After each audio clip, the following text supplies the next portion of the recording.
এ ফাহিম, হ্যাঁ কি দেয়া হইছে? হচ্ছে, কি বুঝাই এই বেটা আরে আবার আইনের উল্টা আমার পাল্টা? আব্বারে কি বুঝাইতেছ?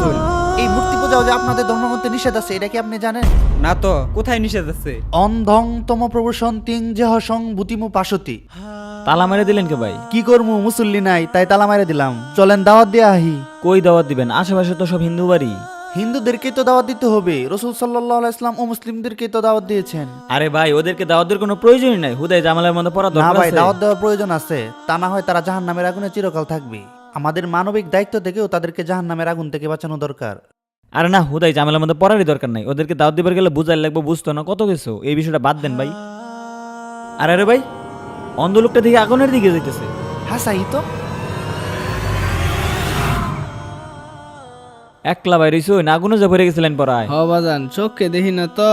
শুনুন চাচা, যে সোজা যাইতেছেন 100 যাই যাবেন, কোনো সমস্যা নাই। আগানি গাড়ি ভালো রাস্তা। ভাই দেখছেন বিষয়টা?